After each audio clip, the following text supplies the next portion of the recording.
around yourself the next time you're in the classroom, at the mall, or out to eat. How many people do you think you're going to see wearing Chanel, Louis Vuitton, or even just looking well put together? Chances are you're much more likely to see people wearing their pajamas and slippers than you're going to see in Prada and Jimmy Choo's. I'm even willing to bet Miss Anello has stepped out of her house a couple of times in her sweats. You're not going to see that in Italy.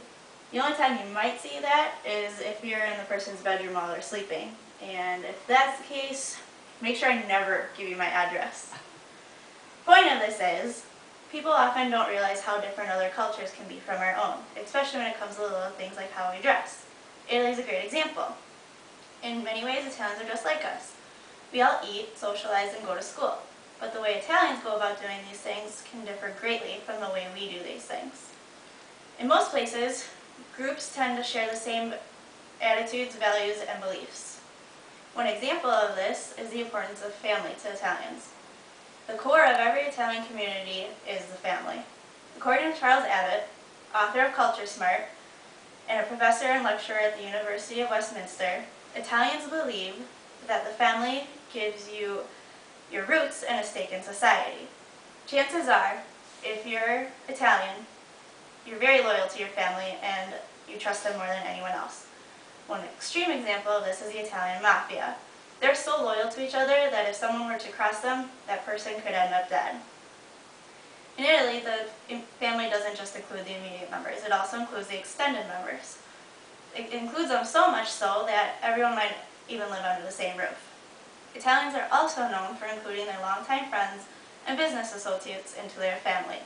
It's kind of like the Olive Garden saying, when you're here, you're family. Going along with the fact that they treat many of their friends just like family, they also tend to be more attentive to their friends.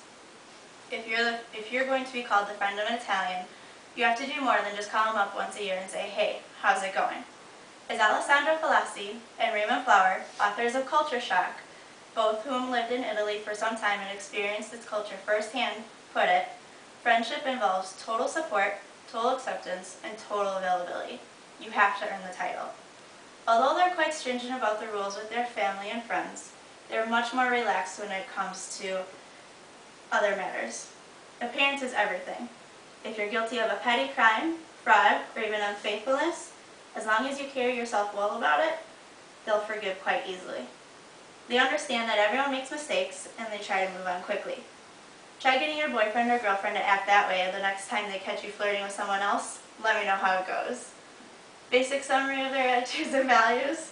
Family is really important. Everything else, not so much. Just as in their customs and attitudes offer similarities and grand differences from our own, so does their educational system. In the beginning, it's exactly like ours. At ages 3 and 4, kids start pre-kindergarten. At age 5, they start kindergarten. From ages 6 through 11, they go to grade school. And from ages 11 to 14, they go to middle school. But, as the World Book Encyclopedia shows, at age 14, you start noticing some grand differences.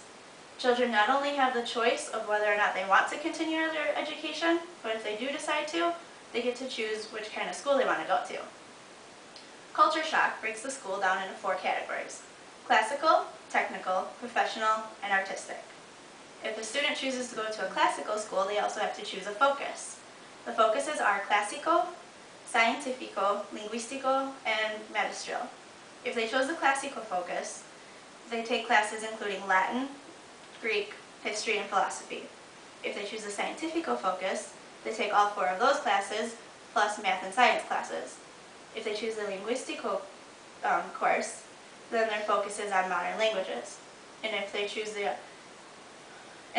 to go into teaching, like I'm going to, they would choose the magistrale focus.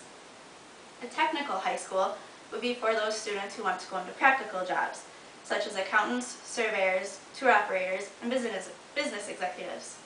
Professional high schools are for those wanting to work with electronics, chemistry, advertising, and computer-based positions. And the final school, artistic, has a focus on studio art and architecture. There is also an option of going to a conservatory for those who would like to study music. All of Italy's schools, pre-K through high school, have the same curriculum all throughout the entire nation. After senior high, Students have the opportunity to attend universities, just like us.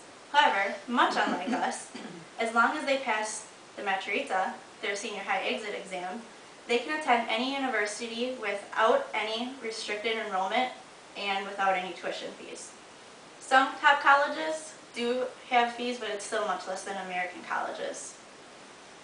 As wonderful as open enrollment and free tuition can be, it still poses a huge problem when it comes to class sizes. Even though the enrollment of graduates, according to the World Book Encyclopedia, is only 2% of the nation's population, classes are still full from wall to wall. So as you see, there are many similarities and differences between our culture and that of Italy.